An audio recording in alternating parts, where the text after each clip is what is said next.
Hi there, my name is Elsie Kayugira and welcome to Child of Mine. At Child of Mine, we tackle issues parenting, its challenges and its triumphs.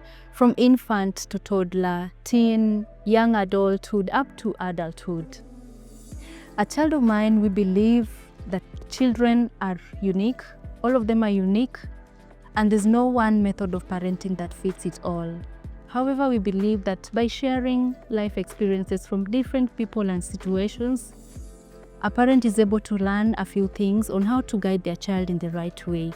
We also believe that children are God's before they are ours, and therefore we take guidance and appreciate what the Word of God says about them. If this content speaks to you, please subscribe, watch our videos, like and share. Thank you so much.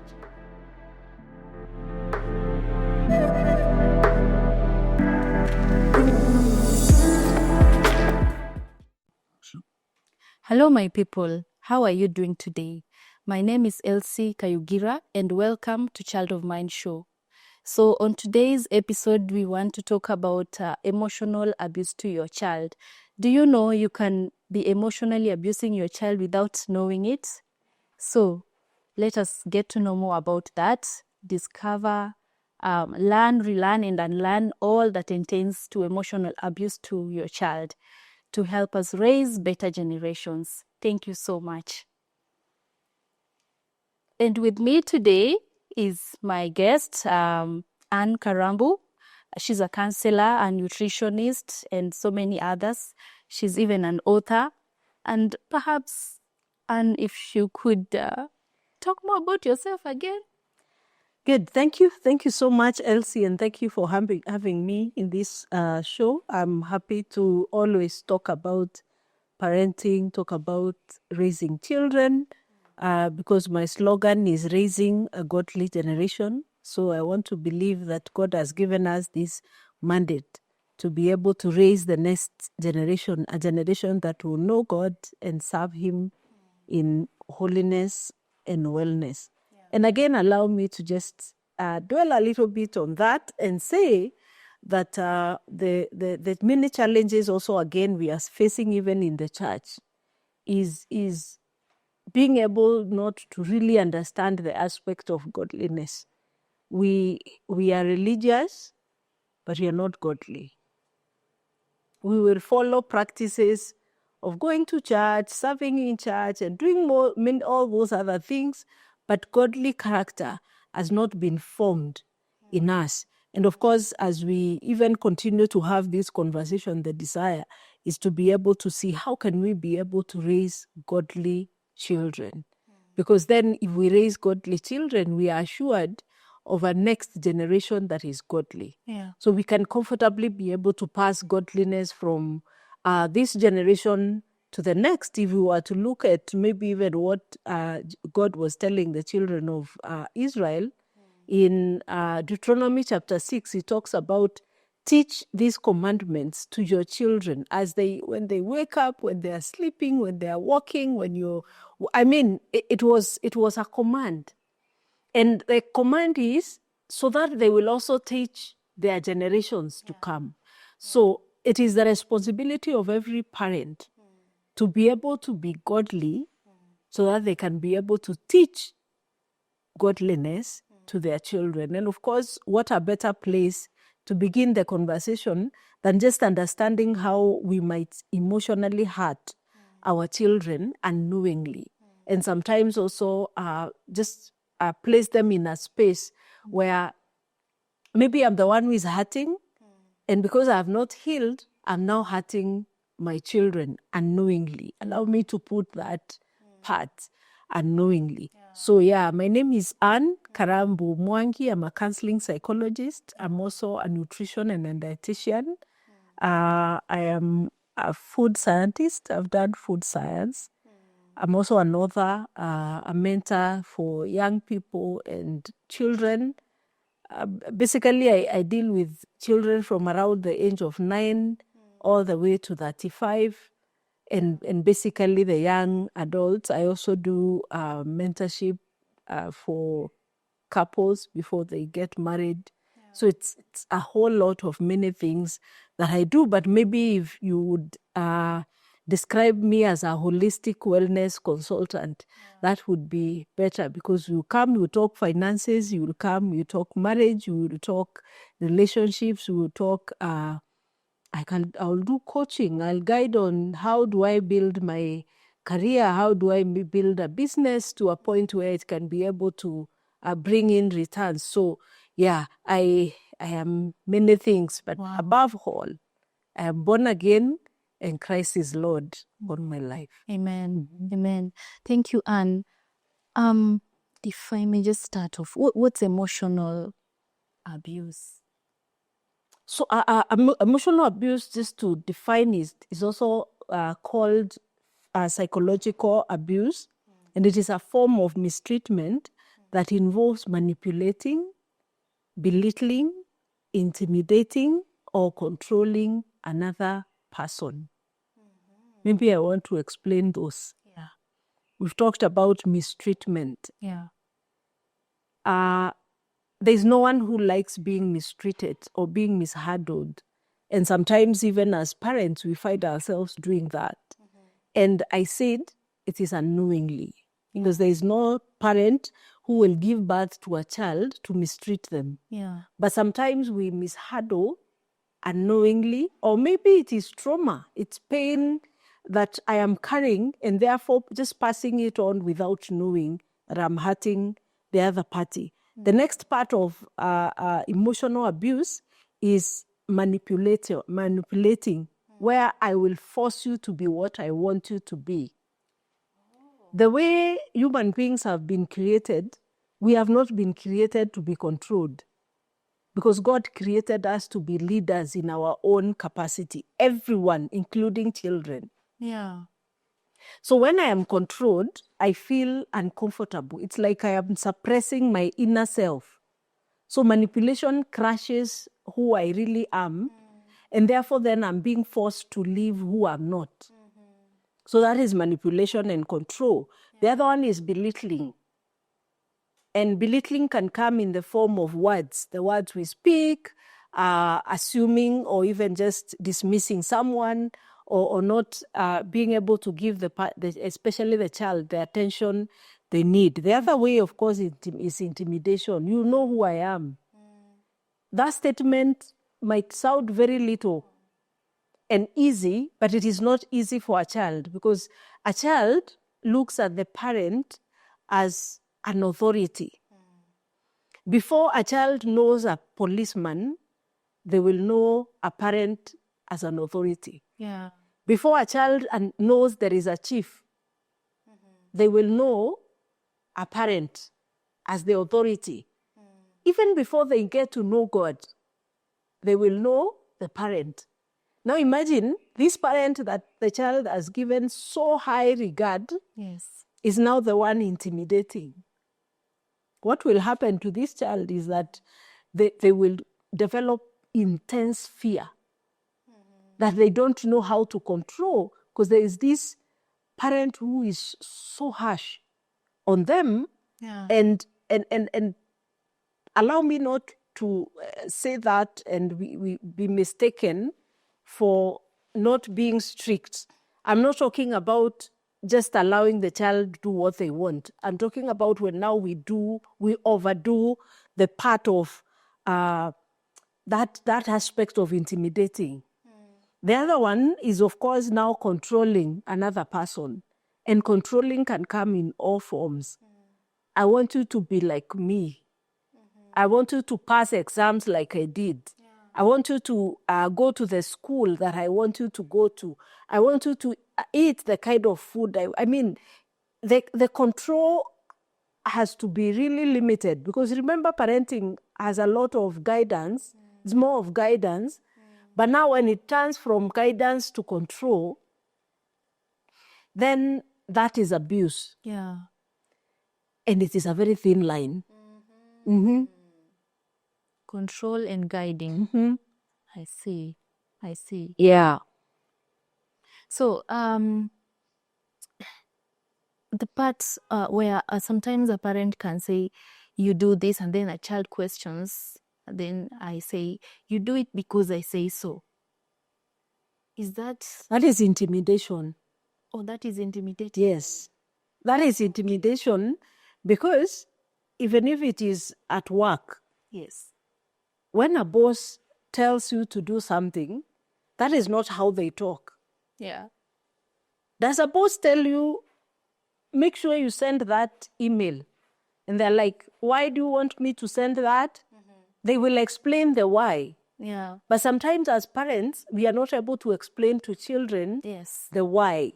And therefore then we end up abusing them. And allow me to say that emotional abuse will not produce physical scars like physical abuse will. I see. I said emotional abuse will not produce physical scars like the physical abuse will. But it leaves emotional scars that are unseen. Yeah. But because they are left within me, Yes. they're the ones that inform me. Okay. Mm-hmm. So can that come out? The scars come out in form of... That is, they will come out in form of behavior. They will come out in form of the words I speak. They will come out in form of how I relate with people, who I think I am, identity. They come out in different ways. They will hurt me Oh, yeah. and everything I am. Yeah. But because they are not physically seen, I am not able to know I have them. And sometimes even the people around me don't know that I have the scars, but they can see the behavior. Okay. Mm-hmm. So how does an emotionally abused child behave?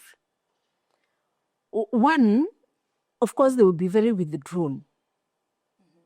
Remember, I have been intimidated. I have been belittled. I have been controlled.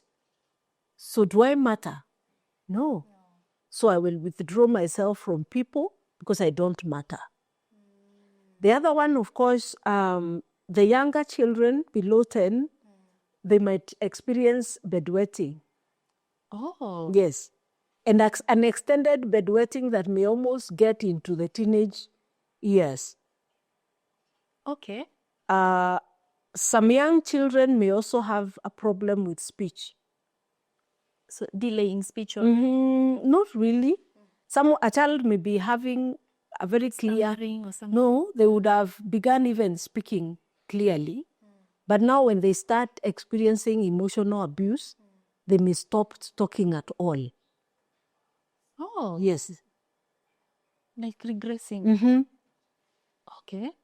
Or they might start also becoming also very aggressive in everything, and a lot of tantrums and fighting and being abusive. Those are some of the things that will show that a child might be going through some emotional abuse. The other one, of course, is crying without reason. And because a child cannot explain what, they're not able to really connect with emotions and tell you that this is what I am feeling. Or maybe you've also suppressed them to the point that they are not able to express themselves, so they will feel intimidated. And they will not be able to share their feelings or what is hurting them. So they will become withdrawn. Yeah. Now, the other one, of course, is low self-esteem. Every time they look at other people as more important than them. And they imagine that those people are better than them.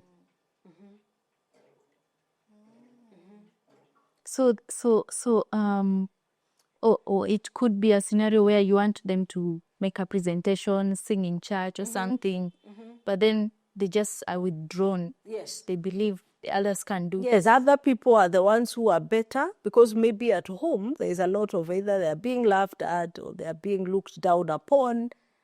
And there's this scenario that we have in most homes where when a child tries to do something, we laugh. Okay. Yes. Like what? Like you tell a child to pray.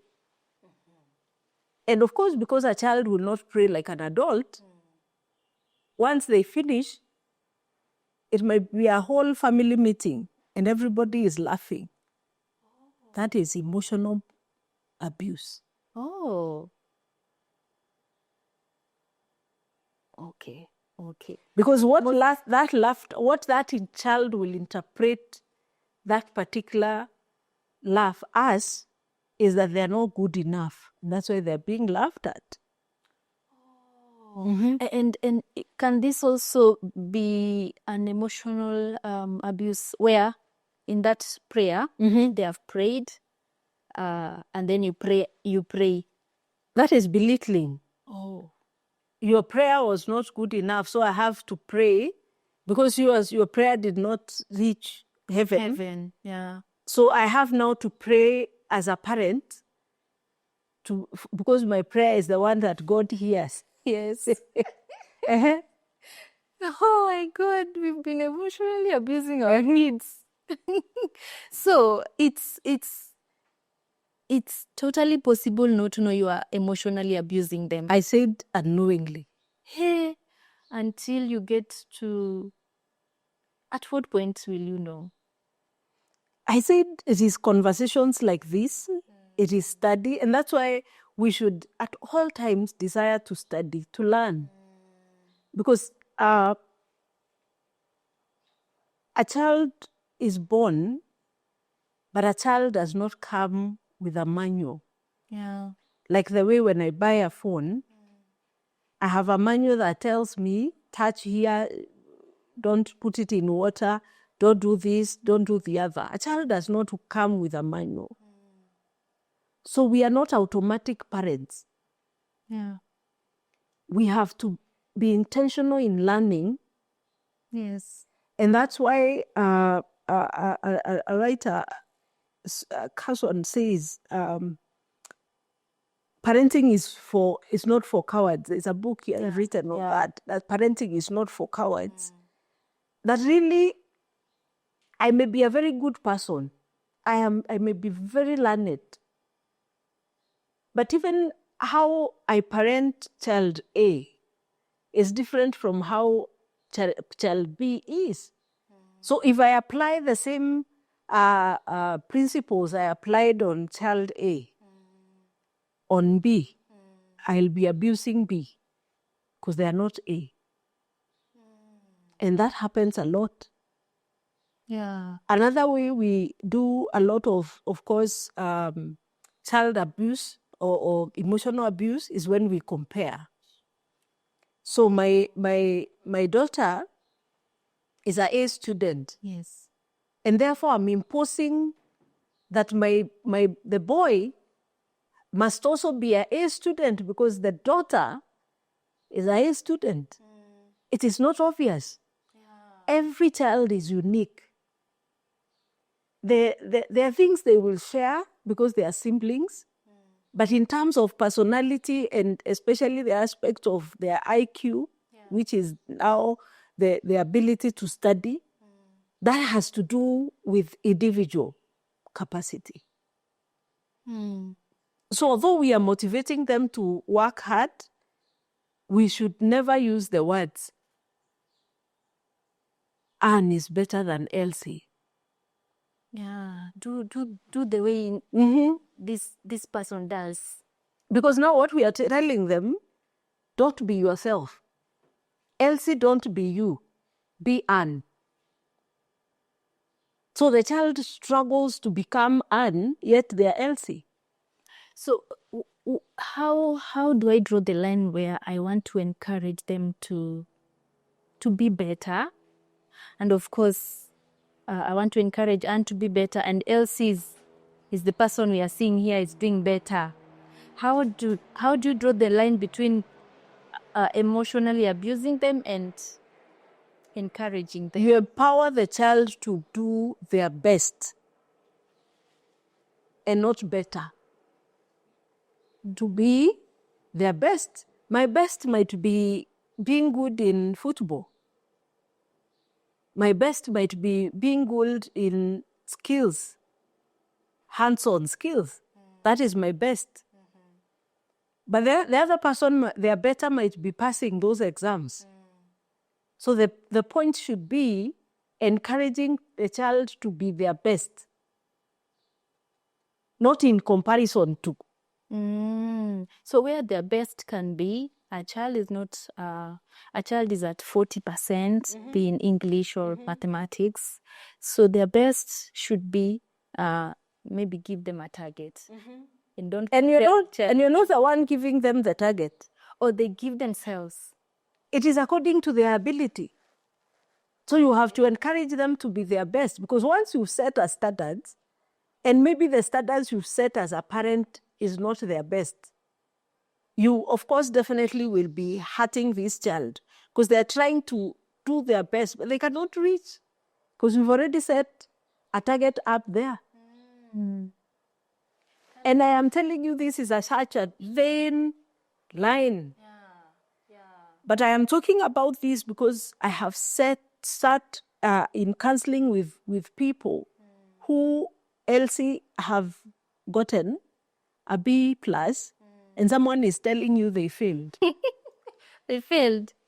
Okay, a B+ failed. Yes. So what's according to the parent? Okay. Because the parent was expecting an A. But sometimes I also ask that parent, what did you get? Yeah, sure. And you realize most of them didn't. They didn't get there. They were lower. So when we are raising our children, the interest should really be able to empower them to be their best, to the best version of themselves. Because it is only when I am living my passion that I am living and thriving in life. And I will not have issues of anxiety. I'll not have issues of personality disorder where I'm feeling confused and trying to be this one and the other one at the same time. So when we understand that a child is an individual and also not look at children as children, we imagine that we are raising adults. Okay. So when you look at a 1-year-old, Yes. don't look at that child as a child, because then you will not raise them to be adults. We will stay for a very long time seeing them as children, yet we were supposed to be raising them to be adults, responsible adults. And you realize that's why most of the times we are not able to train children to cumulatively to take responsibilities, because we looked at them as children. So when they reach around 12, 13, it's like we've panicked. Now he's there. I need to teach them how to wash clothes. I need to teach them how to... But this was supposed to be progressive. Oh, sure. Because I was raising an adult, not a child. Wow, I hear you. And what has come to my mind is the way we call them Baba, Mama. Even at 12, Mama, Baba. Hiyo hawezi fanya. Hiyo hawezi fanya. Sijui hiyo hawezi enda huko. So we are supposed to train. We are training them to be an adult. We are training them to be a CEO someday, someone's spouse. Okay, so we need to have that in I am also raising them to manage resources well, including their body. Yeah. Our body is the greatest resource that God has given to us. But now when I don't understand that my body is a resource, I'll consume things that destroy the very body that is carrying me. Yes. I have never been told how valuable my body is, which is supposed to be by the parent. So what will happen is I will use anything. I will expose myself to things that are harming because I don't know. Yeah. So of course, those are some of now the effects that will happen, but maybe I can mention a few emotional and psychological effects of emotional abuse, just a little bit, maybe so that we ground this conversation. So the first one, of course, we will have children who have low self-esteem. Yes. remember the forms of abuse? We said manipulation, belittling. We talked about control, and we've talked about intimidation. So when we do all those things, we raise children who have low self-esteem.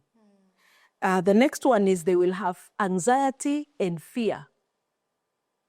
Can you see how intimidation will make a child fearful?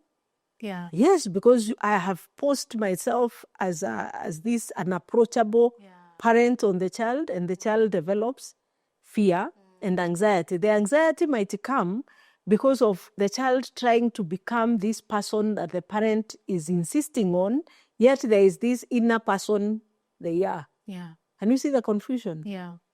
Yeah. The other part, of course, is now depression. Any person who has been belittled, any person who has been suppressed not to be themselves, will hate themselves, will look down on themselves, will not believe in themselves. And these are the greatest causes of depression. So a child will be most of the times depressed because they are thinking, how can I make my mother happy? What can I do to be that person she tells me to be? How can I be like Elsie? And yet me, I'm Anne. What am I supposed to do? And me, by the way, I don't look like her. The other form, of course, maybe when we are touching this form of emotional abuse is when we body shame. And you see the way you have big eyes. And you know, sometimes it's such an innocent statement. Yes. You see your body, you know the way you are fat. It's a very innocent comment. Yeah. Someone was telling me how growing up, the mom and the sisters to the mother were calling her dark. She's dark-skinned, so they used to call her Blackie. Yes. And she hated herself. Oh. Mm-hmm. For being called, she must have heard that Blackie is not good. No. Why should you call me Blackie and my name is Anne? Oh yeah, I have a name. I have a name. Why can't I be identified as Anne? Why am I being identified as Blackie? Blackie. And the person who is calling me Blackie is the most important person in my life. Mm-hmm. At one point, I think young people will tell you how when now they started their teenage, and they start adding weight, and there's a lot of body shaming. You have big hips. Look at the way you've become hippie. Now, who is it you want to show? These are words that come from parents. Yeah. And they are so hurtful. So the child hates their body and they don't know what to do with that body because that is their natural body. Yes. So that will cause depression. And that's why they can find themselves in looking for ways to be slimmer. Of course. Or if they meet with anyone who will appreciate them the way they are, regardless of who that person is, they will fall for them. Yeah. The other part, of course, now is it will cause guilt and shame because the child starts wondering, what is this that I can do to please my parents? How can I be able to make them happy? Yeah. Did I even make a mistake to be born? That's a lot. Mm-hmm. Is there anything I have made that makes my parents look at me this way? So guilt and shame. Of course, the other one is emotional numbness. Remember, this person has shame, guilt, has low self-esteem, is depressed, is not able to relate with people. What will happen? You don't even know how to explain your emotions. You become numb emotionally. Okay. So about the numbness, so anyone can abuse you and you just... Yes. You don't have a voice. You don't feel like... You shut down. You are in fact, you can be abused. And you're even supposed to be abused. Are you even important? Wow. Wow, that's low self-esteem. Can a child be abused outside the home? Yes, it happens a lot, and especially in school. Happens in school. It will happen. Emotionally abused, yes. From the parent is the extended family. You know, the way we allow aunties and uncles and cousins to just describe your child with whatever nasty word someone wants. Those words have a place. They get into the heart of a child. I remember when I was, I think, 8, some relatives would come home, and I don't know why they didn't like me. I don't know really what was happening. But they would come, and there was a lot of negative comments on who I am. I grew up, my mom was very affirming. So I grew up with a very high self-esteem. I see. And as early as grade 1, I used to do those spoken word. I would lead singing games, and I'm the one who would go introducing the other children. I used to lead in class. So look at this child who is so achieving, and then there's this relative that comes and they're looking down on me. I disconnected from them completely. At 8? Yes. They would come and they will do their things, but I'm not there. I'm not part of it. Wow. Because I knew I don't like the words they would talk about me. It's not what you hear. Yes. The good thing your mom... There is something I had heard that I knew was the right one. So I didn't want this one. And in our home, I think we were very limited to laughing at each other. Because I think all of us did a lot of spoken word in school. Those times they were being called verse speaking. You don't understand that you can't understand. It used to be called verse speaking. Yes. Or choral verses, those things. Yeah. And we did a lot of that because of the confidence that was being built on us at home. So if someone came and they're giving me a different approach, it was a no. Another instance, when I was in class 2, a teacher came and they wanted to beat everybody in class because they are talking. I told the teacher, you cannot beat me. I was not talking. Yes. So my mother was a teacher, so they were teaching together. So my mother went and reported me to the teacher. The teacher went and reported me to the mother. To my mother, and the statement that she said is that I'm very stubborn. Of course, in class 2, I didn't know what is stubbornness. So I asked my mom, what is that? And she was like, it is because when she came to beat you, you refused to be beaten. Yeah.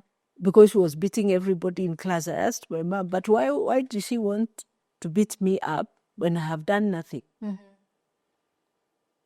So that is the power of affirming a child from home, because now it means by the time the child is going out there and they're being bullied and emotionally abused, they know that this is abuse. But imagine a child who has been abused at home and they have never had words of affirmation. They will receive everything. And they're like, I think this is who I am. And unfortunately, the words we are talking about have an impact on a person even when they are adults. So all these things we are describing here will affect a child all the way to adulthood. So they will have issues of low self-esteem, they will be depressed, they will have guilt and shame, and all that. So another way, of course, of effect is now the behavioral. How do you see now the behavior? So they will be withdrawn. You don't want to be with people because I don't want to hear that judgment. It's too much. I've been judged enough. The other one, you will become a people pleaser. So for you to be able to be accepted in a group, you have to work so hard to be accepted. So you become a people pleaser. So the approval of other people becomes very important. Rather than now what you feel, within. The other one, of course, you start being self-harm and issues of suicidal thoughts. Remember, I hate myself. I even don't know why I exist. Why am I supposed to be here?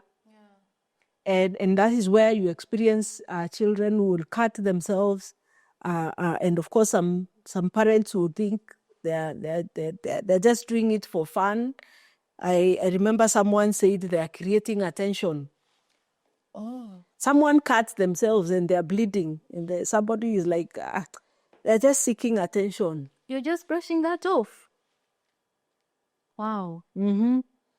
The other one, of course, is now difficult making decisions. So we are talking about the behavioral effects of emotional abuse. We've talked about withdrawal. They'll be withdrawn.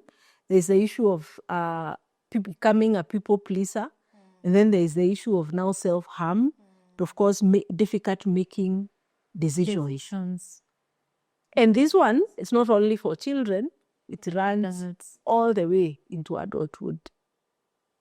So if I'm an adult, I was emotionally abused, there's a high tendency I'm going to emotionally abuse my child.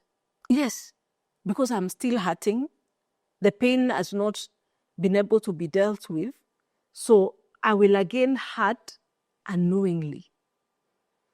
Yeah. It is pain that is within, so I might just hurt. Now, many of the people that have been hurt might not hurt children, but they might do abandonment, or they might overcompensate, or they might become too permissive.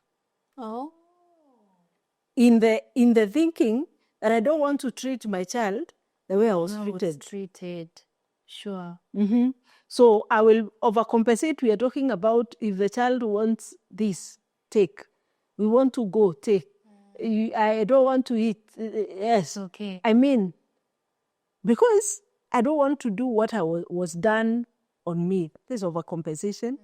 There is over-permissive or become withdrawn. Because now you don't want to be present to hurt them. So unajitoa. Oh. Okay. Mm-hmm. To hurt them in form of punishing them or something. You don't want to punish them. You don't want to speak words that will hurt them the way you were hurt. So you withdraw. So the child almost raises themselves. Oh. Mm-hmm. What? And the way children are intelligent. Wow.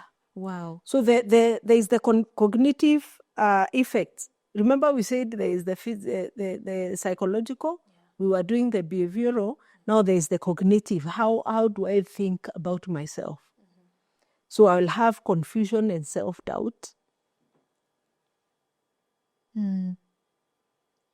I'll do a lot of self-judgment. So every single thing I become very questionable of my ability. So it is other people who see my ability, but I cannot be able to see it myself because I have self-doubt. The other one, of course, is difficult concentrating because I have so many thoughts running in my mind. So I'm not able to concentrate on anything because I am clouded with thoughts. And then again, of course, negative self-talk. So all the time I am only looking at the negative side of life than being able to be positive about life. And you can imagine how depressed that person is. There is now the social and relational. How do you relate now with other people? We'll have trust issues. Trust issues show up two ways. You either don't trust people at all or you will overtrust.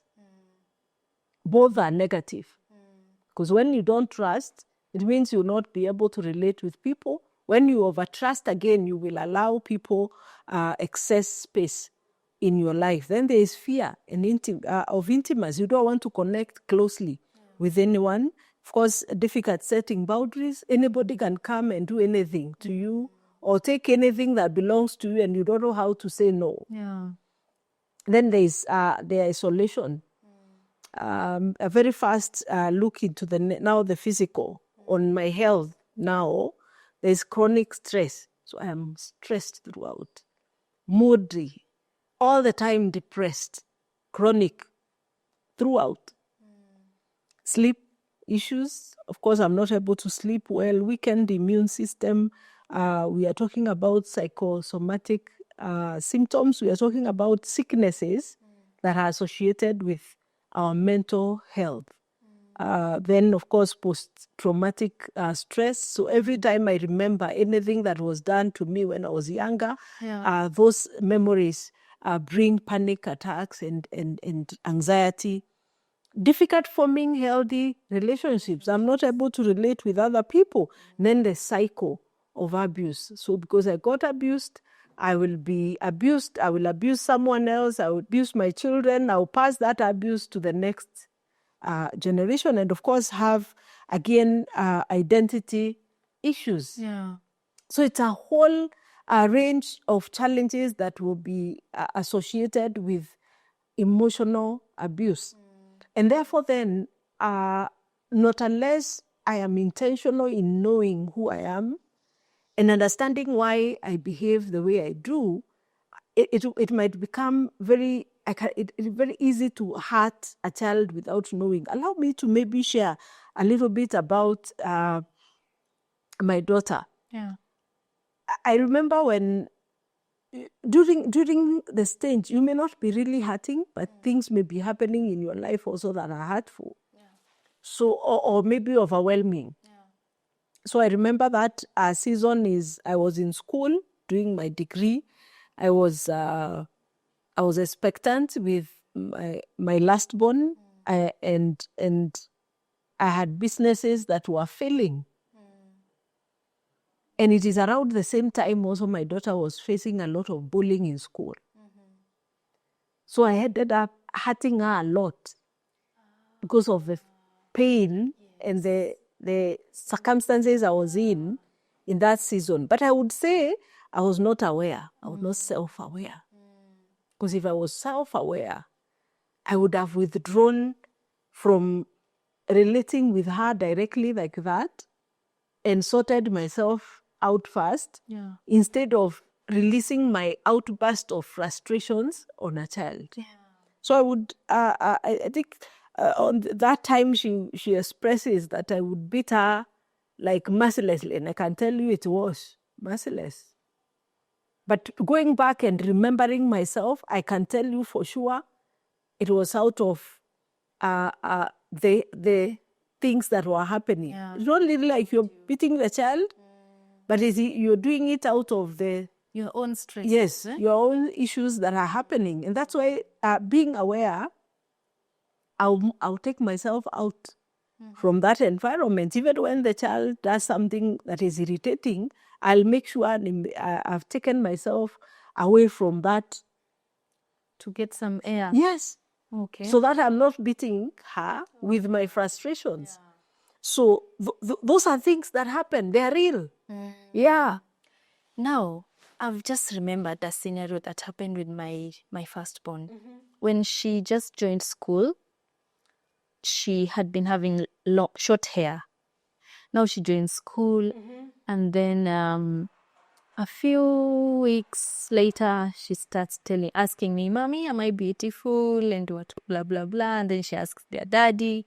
So I became concerned after some days.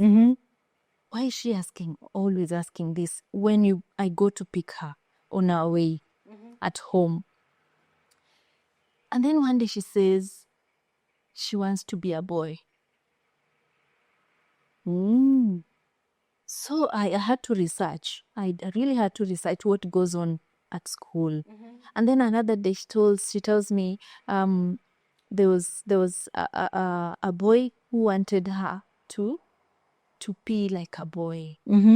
Because why? After inquiring, she said, because I have short hair.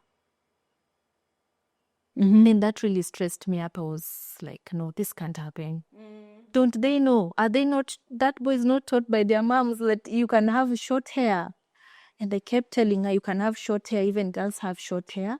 You're beautiful, fearfully and wonderfully made. But there's something about school and about peers that happens to a child, you tend to believe so much in what your peers are saying than at times what the parent is saying. If you remember the scenario I told you about myself and how the empowerment I'd received from my mom shielded me from the negative talk I was getting from the relatives who would come home, that's why we have to empower and affirm our children so that by the time they are facing the world, they are facing the world when they are already empowered. So even when a child hears those negative words, most of the times, as long as they have had words of affirmation from the parent, they may not have as a negative impact on them than they would have had them if the parent had never, ever told them. And that's why the child came the first time. She's coming and she's asking you, am I beautiful? So what the conversation was supposed to be at that point is why? Why did you ask that? Why do you think, why are you asking if you're beautiful? What is to be beautiful? Remember, research is supposed to be on them. What is to be beautiful? Because the definition of what is to be beautiful to her must be the what she sees. So maybe, of course, she had heard that you're not beautiful because your hair is short. So she would have had the opportunity to tell you that this one and this said that I am not beautiful because.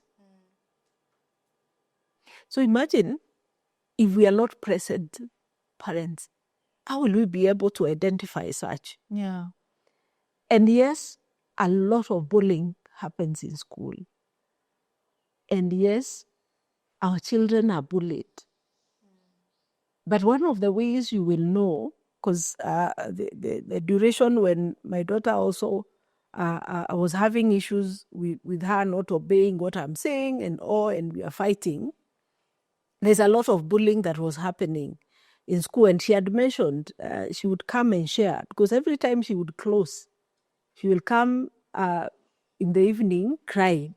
Would ask, what is the problem? And she would explain this and this is happening, and these girls are harassing me. And of course, that is how we were able to now follow up and be able to capture that she was getting bullied by other girls emotionally. There was no beating. And another way we were able to identify is that her grades went down, and she also became, everything you say, she's not willing to do it. Like one of the things we were fighting over a lot is I would tell her not to carry things to school, but she would still carry them. Why is she carrying? She wants to please the children who are bullying her. So she wants to fit in. At one point, I remember around that time, she even told me she wants a phone because these children who are bullying her had phones. Okay. So how do we break the cycle? I know our time is really spent, but how do we break that cycle to a toddler, a young child, and a teenager? First, the caregiver, information, empower yourself. 2, of course, don't compare children. Heal from your own emotional pain. And if there is, because life has its own stresses, I may not be emotionally having issues, but life has its own stresses and challenges.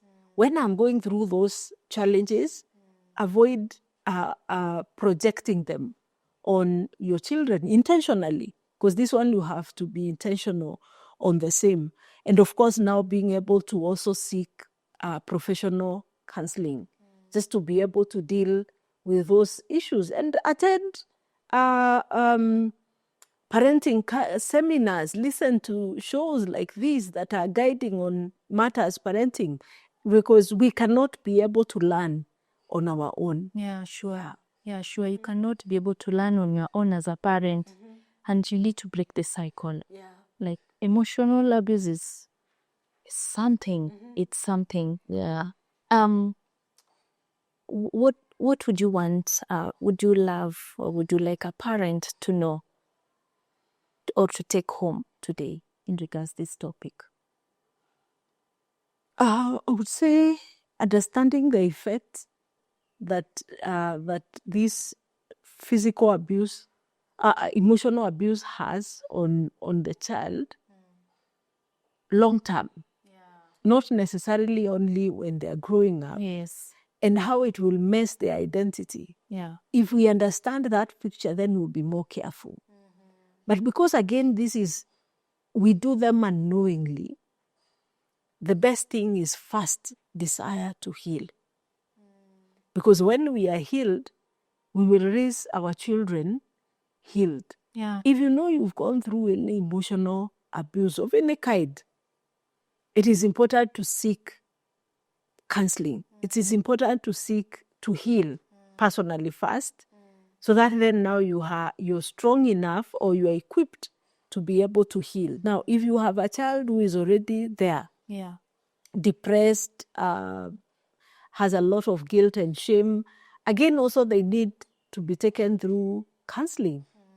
Because as a parent, you may not be able to really do holistic healing for them, because you may be the one who has hurt them the most. Yeah. So they need to be taken through by someone else who can be able to guide and help them heal. Yes. Yeah. Yes. And as a counseling psychologist, how can a parent find you? How can anybody, even a teenager, somebody in need of help in that area, how can they find you? We can be able to call, of course, Child of Mine show. There you'll be able to get my contacts. You will be able to also, on my Facebook, I am Ann Karambo Mwangi. You can inbox there, and you'll be able to get details about us. Our offices are along Kiabu Road, that is the Degwa. So we are accessible also. We can be able to offer counseling, but we also offer online counseling. Oh. So wherever a person is, we can be able to help them and just be able to heal from those pains that have such a devastating effect of the future of the children and also the adult. Yes. Yeah. Yes, thank you so much, Anne. It's been such an awesome time. And one thing I take home is deal with myself before I deal with my child. Sort my issues, sort my emotional issues, so that I can be able to parent holistically, parent in a healthy way. Because when I abuse my child, I'm not only affecting her and her generations, but future and more generations. So as a parent, be keen, don't emotionally abuse your child, seek God's guidance even in your parenting. Thank you so much for watching, and see you next time. Bye-bye. If this content speaks to you, please subscribe, watch our videos, like and share. Thank you so much.